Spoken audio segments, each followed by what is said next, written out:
Hello and welcome to StoryTime. It's Terry Joe. This is a wonderful book, Secret of the Peaceful Warrior. We are learning about being a spiritual warrior in our Rise and Shine this week, and so it's the perfect book. Secret of the Peaceful Warrior by Dan Millman, illustrated by T. Taylor Bruce.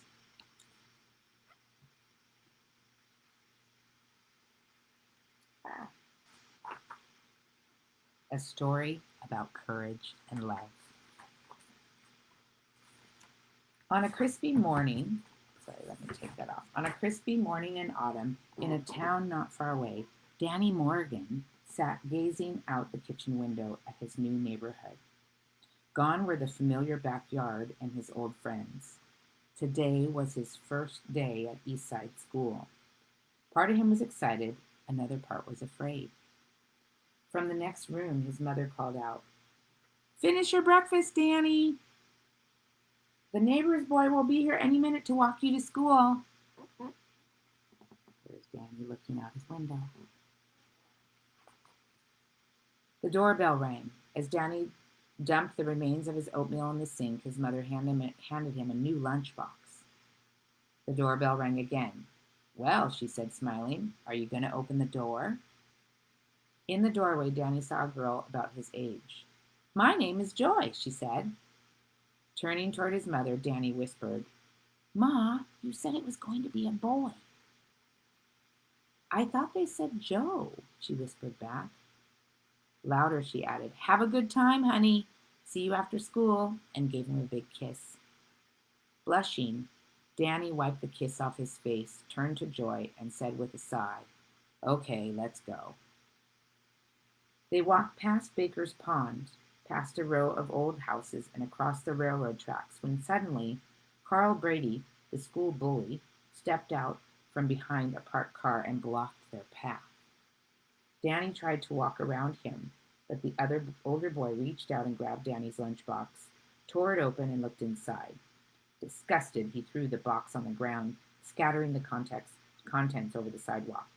He turned to Danny and snarled, "Where's your money?" So here's the two pictures. Mom, Joy, off to school. Carl, the bully, meets them on the way. Danny reached into his pocket and slowly took out a $5 bill, his spending money for the whole week. The older boy held out his hand. As Danny pulled the crinkle bill out of his pocket, they were startled by a voice behind them. "Don't give it to him, Danny." They turned to see Joy with her hands on her hips. "I have money," she said to the bully, "and it's yours if you could catch me. But you're so slow you couldn't even catch a cold." Both boys gaped at her, hardly believing her nerve. "What?" Danny... Oh, sorry, I have the wrong voice. Danny. "What?" Danny whispered. "What?" Carl bellowed. His face grew red. He clenched his fist. Then he lunged at Joy. She just laughed, dodged him, and ran toward school. Carl took off after her, but she was too fast for him. Danny found his way to school. As he looked for his class, he peered into the other rooms to see if Joy was all right. He found her classroom. She smiled and waved to him. He waved back. He waved back, then turned down the hall and saw the bully staring at him. Danny quickly ducked into the safety of his classroom. At lunch, Danny found Joy sitting on the lawn, opening her lunch. "Thanks for what you did," he said. "That's okay," she answered, holding out half of her sandwich. "I guess you're hungry. You want some?" He nodded and took the sandwich from her. As they ate, he looked out across the schoolyard and saw the bully shooting baskets by himself. "He used to have a few friends," said Joy. "Then his father ran off and his mother left him with an uncle or somebody like that. Since then, he's always alone, and everyone's afraid of him." "Except you," Danny said. "I can outrun him," Joy smiled. "How'd you learn to run so fast?" Danny asked. "My grandfather taught me." Danny hesitated, then asked, "Do you think he could teach me too?" "Hey, brother, I see you there. Bliss is there." "Look what it is." Dan Millman. Joy shrugged. I don't know. You can ask him. He lives over there, she said, pointing to an old house across the street. He's a gardener, she added. His name is Socrates. For those of you who remember, this is based on the adult or young person's version of Way of the Peaceful Warrior, and Socrates worked at a gas station. It's the best book ever. My first spiritual book I ever read. Probably the most impactful of all of them. That night, as Danny drifted off to sleep, he found himself in a dark cave. Something was chasing him. Frightened, he tried to run, but could hardly move. It was like running through thick molasses. He could see an opening in the cave, filled with sunlight, but the exit was blocked by a huge, dark shape. Danny felt someone else was nearby. He turned and saw an old man with white hair reaching out to him. Who are you? Danny asked. The old man only smiled. Danny woke up. It was morning.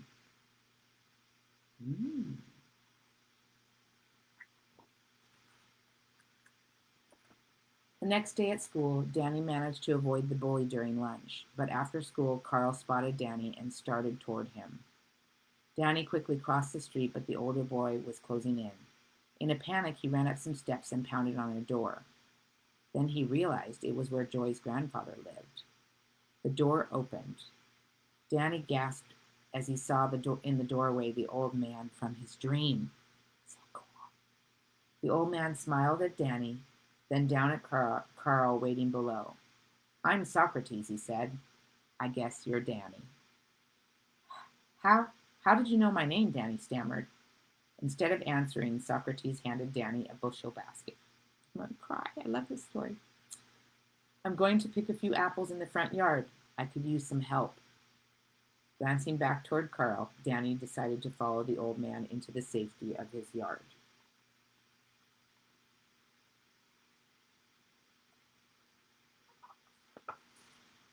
Socrates climbed a ladder and started to pick the crisp red apples, tossing them one by one to Danny, who put them in the basket.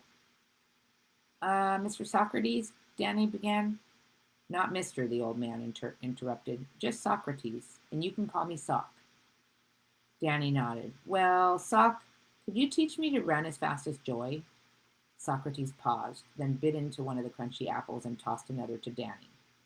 You know, this tree is about your age. I've taken care of it for 9 years, helped it to grow into a strong, healthy apple tree, but I can't change it into an orange tree. I don't understand, Danny said. I didn't change Joy into a fast runner, Sock replied. She already had that ability inside her. I just helped her to bring it out.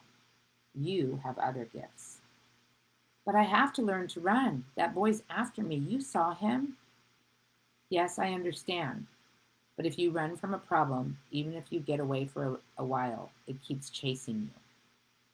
Socrates said as he sat on the ladder and tossed more apples to Danny. The best way to escape from a problem, my young friend, is to solve it. How can I solve it? Danny asked, putting the apples in the basket. When you are no longer afraid of him, he'll stop. But I am afraid. Socrates climbed down the ladder and said, the secret of courage is to act brave even when you're not feeling brave. How can I do that? Danny asked, looking down at the ground. Socrates climbed down the ladder. Have you ever pretended to be someone else? Danny thought for a moment. I was a wizard once in a school play. Socrates placed his hand on Danny's shoulder and looked in his eyes. If you can be a wizard, you can be a warrior. But I don't know how to be a warrior. You didn't know how to tie your shoes once either.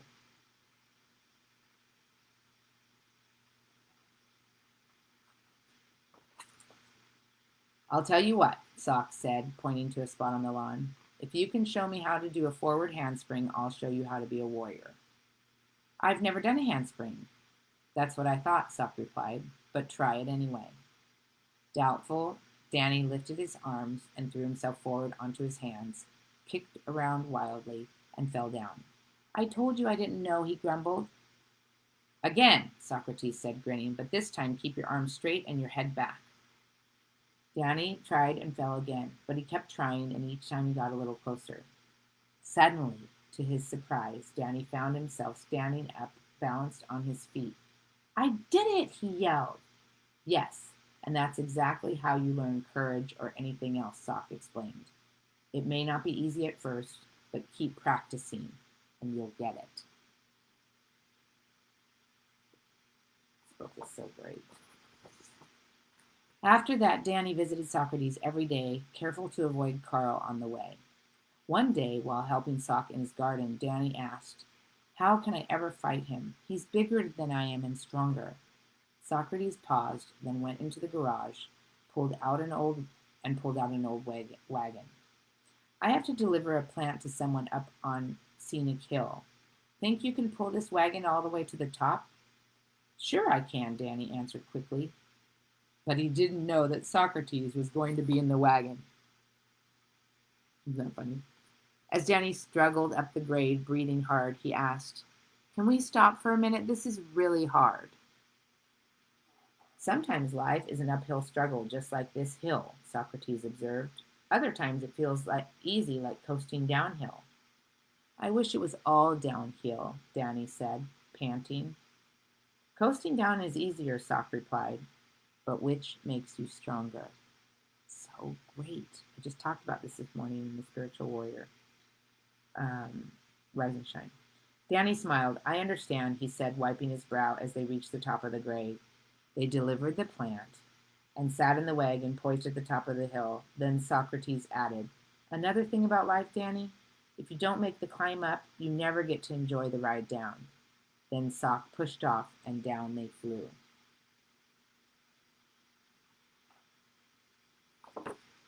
Every day after that, Danny pulled Socrates up the hill as they made deliveries. Danny's muscles ached in places he didn't even know he had muscles, but he was feeling stronger than ever before.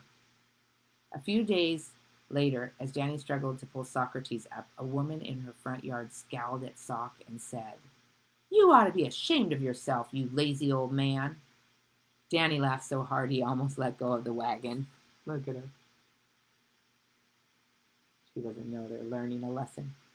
In Sock's garden the next day, Danny flexed a new muscle and slammed his fist into his palm. Just let that Carl try to push me around again, he said. He'll be sorry. Socrates stopped when he heard this and frowned. He turned to Danny and challenged. I'll give you $5 if you can push me off balance. Really, Doc? Danny asked. Really, Sock answered. Okay then, Danny yelled. You asked for it. He lunged at Socrates. A moment later, Danny, I don't like when the picture doesn't match what I'm reading. This is when he's standing there flexing his muscles, right? Hitting his fist. Okay, I'm going to do that. Read that again. I'll give you $5 if you can push me off balance. Really? Asked Danny. Really, Sock answered. Okay then, Danny yelled. You asked for it. He lunged at Socrates. A moment later, Danny found himself flat on his back on the lawn. How did you do that? He asked. Socrates looked at him a long time before answering. You'll understand that when you can do it for yourself. Sock stood in front of Danny. Go ahead now, push me again. Danny lunged again, but at the last second, Sock stepped out of the way, took Danny's arm with a gentle pull, and threw him on the grass. Socrates reached down to help Danny up. You are getting strong, but there's always going to be someone stronger. I once told you that running isn't the answer. Well, neither is fighting. If you hurt someone else, it only makes you the bully. The true warrior is a peaceful warrior.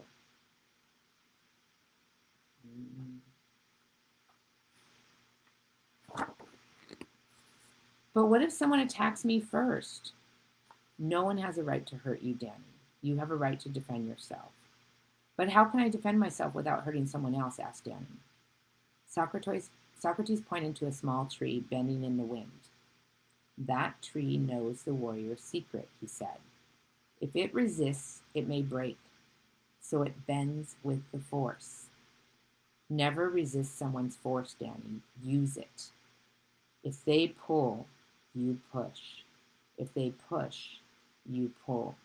And remember, if a railroad train is coming your way, get off the tracks. Deal with whatever happens this way, and your life will be easier. Okay, I have to say something here.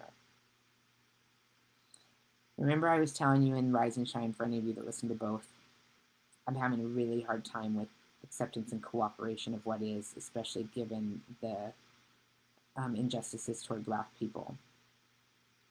And I'm really struggling with it. Like, I can have empathy, I can have enthusiasm, I could have even understanding of how this is unfolding for our greater good, but I'm having a hard time accepting it. This exactly explains it. I'm going to read it again because I didn't show you the picture of the tree, because it's really powerful for me, and I think it's powerful for you if you're listening to how do we move through this. I'm going to have to go back to this because it's so good. Sorry to double read it. I once told you that running isn't the answer. Well, neither is fighting. If you hurt someone else, it only makes you the bully. The true warrior is a peaceful warrior. But what if someone attacks me first? No one has a right to hurt you, Danny. You have a right to defend yourself. But how can I defend myself without hurting someone else? Asked Danny. Socrates pointed to a small tree bending in the wind. That tree knows the warrior's secret, he said. If it resists, it may break. So it bends with the force. Never resist someone's force, Danny. Use it. They pull, you push. If they push, you pull. And remember, if a railroad train is coming your way, get off the tracks. Deal with whatever happens this way, and your life will be easier. I'm so moved by this because it explains also why I was so moved by the police officers and National Guard joining the protesters, either marching, kneeling, hugging, laying down their shields, because that is this principle. That is never resisting someone's force. Black people are very angry for very, very valid reasons. They are hurting. They are tired. The last thing we need to do is meet them with force. I really hope people awaken to that. I really pray. That is my prayer, that we awaken, that to love is the answer in everything. And acceptance and cooperation with the flow, right? Powerful. Okay, Danny said, try to push me this time. For the next few weeks, Danny practiced getting off the tracks. It wasn't as easy as it looked, but he'd learned the value of practice, and one day he sent Socrates sprawling. This time, it was Danny's turn to help Socrates up. Socrates smiled. Danny, I think you've got it. Danny hugged Sock and ran home like the wind.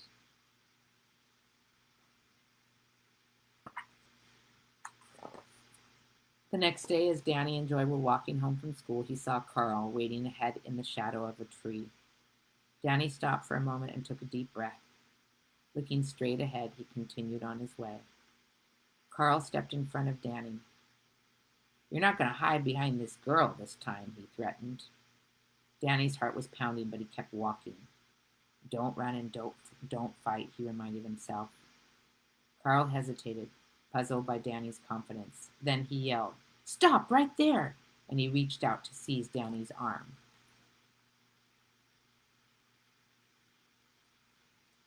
Just as Carl grabbed him, Danny stepped out of the way and gave a small tug on the older boy's sleeve. Off balance, Carl stumbled forward and fell. Furious, he jumped up and lunged again.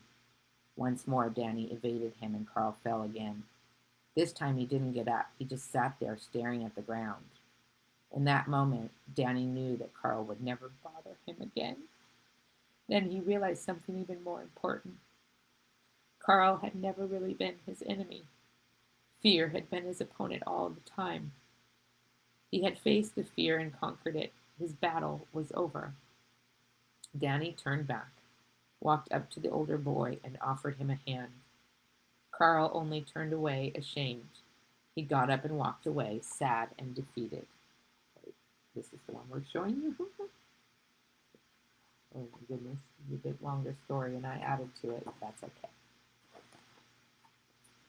The next day at lunchtime, it was very hot. Danny was standing in line to buy lemonade when he saw Carl off to the side, staring at the cold drinks. Danny guessed that Carl had no money. When Danny reached the front of the line, He slapped down $1 on the counter. "One lemonade for me, please," he said, "and a lemonade for my friend," he added, nodding toward Carl. Many feelings passed across the older boy's face. Carl hesitated, then reached out to take the juice. He started to say something but couldn't find the right words, so he just nodded and turned away. For the first time, Danny understood how lonely he must be. There he is getting the lemonade. A few days later after school, Danny saw Carl shooting baskets, alone as usual. Danny approached, took a deep breath, and spoke. "You really have a good hook shot. I've never been able to do one." Carl stopped shooting. He gazed at Danny, but his attention was deep inside himself, as if deciding something important. Finally, with difficulty, he spoke. A hook shot isn't hard, just takes a little practice. Come here and I'll show you." Joy was leaving her class when she saw them playing. She watched from a distance for a while, then approached. "Could I play?" Carl stopped shooting. He glared at her and said nothing. Then his face softened into a smile. "Sure," he said, throwing her the ball. "Any friend of Danny Morgan is a friend of mine."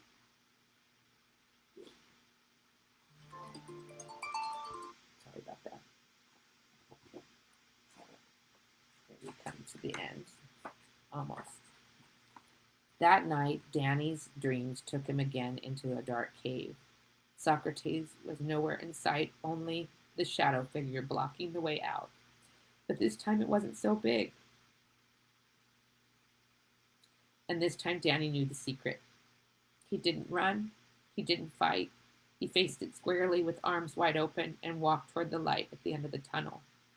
As he passed through the dark shape of fear, it became transparent, glittered for a moment, then vanished because no fear can withstand the courage and love of the peaceful warrior.